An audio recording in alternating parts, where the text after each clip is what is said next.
Heroine வயசு கடன் பிரச்சனையால சென்னைக்கு வேலை தேடி அவ ஃப்ரெண்டு தாரா வீட்டுக்கு போறா. அங்க போய் அவ வாழ்ற லக்ஸரி லைஃப்ப பார்த்து ஷாக் ஆகுறா. எப்படி இதெல்லாம்னு கேட்க, அவ நான் இப்ப பார்ட்டிக்கு போறேன், போயிட்டு வந்துட்டு சொல்றேன்னு கிளம்புறா. நம்ம ஹீரோயினுக்கு அங்க ரிசப்ஷனிஸ்டா வேலை கிடைக்குது. அப்பா அம்மாக்கு கால் பண்ணி எனக்கு இங்க வேலை கிடைச்சிருச்சு, இங்க அட்வான்ஸ் கேட்டிருக்க, ஒரு வாரத்துல தரேன்னு சொல்லியிருக்காங்க, தந்ததை அனுப்புறேன்னு சொல்றா. ஒரு நாள் நம்ம ஹீரோயின் ரூம்ல இருக்க தாரா அவகிட்ட எனக்கு நிறைய பார்சல் வரும், வாங்கி வச்சிடும்னு சொல்லிட்டு வெளியே கிளம்புறா. தாரா நிறைய பார்சல் வந்திருக்கு, என்ன இவ்வளோ இருக்குன்னு ஹீரோயின் பிரிச்சு பார்க்க நிறைய ரொமான்டிக் ட்ரெஸ்ஸா இருக்கு. தாரா வந்ததும் என்னடி இதெல்லாம், என்ன வேலை பார்க்குறேன்னு கேட்க, நான் என்னோட லைஃப் ஸ்டைல வாழ யாருக்கிட்டையும் வேலை பார்க்கல, நீ ஒரு வருஷம் வேலை பார்த்து சம்பாதிக்கிற காசை நான் 10 நாள்ல சம்பாதிச்சிருவேன்னு சொல்ல, உடனே அப்படி என்ன வேலை பார்க்குறேன்னு கேட்க, சோசியல் மீடியால என்னோட ஃபாலோவர்ஸை சப்ஸ்கிரைப் பண்ண வச்சு தான் வாங்குறேன் அப்படின்னு அவ ஐடியை காட்டுறா. ஆட்டான போட்டோஸ் போட்டு மாசம் 5 லட்சம் வரைக்கும் சம்பாதிக்கிறத பார்த்து ஷாக் ஆகுறா. இதெல்லாம் தப்பு இல்லையான்னு கேட்க, வீடியோ போடுற நானும் சப்ஸ்கிரைப் பண்ற அவனும் இந்த சொசைட்டில தான் வாழ்றான், இதுல என்ன தப்பு, நம்ம காலேஜ் சீனியர் இதுல போட்டோஸ் வீடியோஸ் எல்லாம் போட்டு ஃபாரின்ல செட்டில் ஆகி சந்தோஷமா இருக்காங்கன்னு அவன் ஆசையை தோன்றான். அப்படியே ஹீரோயினுக்கு ஒரு ஐடி ஓபன் பண்ணி கொடுத்து ஃபேஸ் தெரியாம ஹீரோயினை போட்டோ எடுத்து அப்லோட் பண்ணி விடுறா.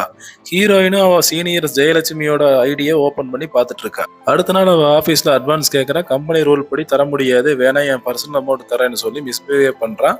ஹீரோயினும் வேணாம்னு சொல்லிட்டு வந்துடுறா. வந்து சோசியல் மீடியால போட்டோஸ் போட்டு பணம் சம்பாதிக்கிற முடிவு பண்ணி தாரா கிட்ட எந்த மாதிரி கண்டென்ட் போடணும்னு தெரியலன்னு சொல்ல, மற்றவங்க ஆசையை தோன்ற மாதிரி கண்டென்ட் போடணும்னு சொல்றா தாரா. வீடியோ நிறைய போட ஆரம்பிச்சு நிறைய பணம் சம்பாதிக்கிறா, கடனையும் அடிக்கிறான். தாரா விட அதிக ஃபாலோவர்ஸ் வந்து ஃபேமஸும் ஆகுறான். தாரா ஹீரோயின் கிட்ட வேணுங்கிற அளவுக்கு சம்பாரிச்சுட்டா, இருக்கிற காசை வச்சு ஊருக்கு போய் பிஸ்னஸ் ஆரம்பிச்சு செட்டில் ஆகலாம்னு சொல்ல, அதுக்கு அவ எனக்கு இது பிடிச்சிருக்கு, பிளாக் ஸ்பாட்னு வெப்சைட்ல இன்னும் ஹாட்டான போட்டோஸ் போட்டு சம்பாதிக்க போறேன்னு சொல்றா.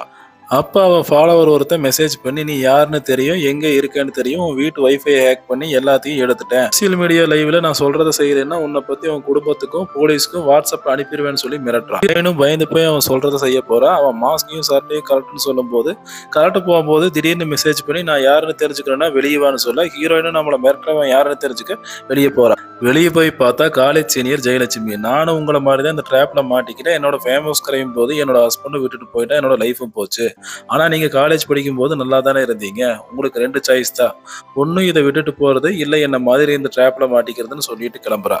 ஹீரோயினும் அக்கௌண்ட்டை டீஆக்டிவேட் பண்ணிட்டு போறா. இதோட படம் முடியுது. உங்களுக்கு இந்த வீடியோ பிடிச்சிருந்தா நம்ம சேனலை சப்ஸ்கிரைப் பண்ணுங்க. பாய்.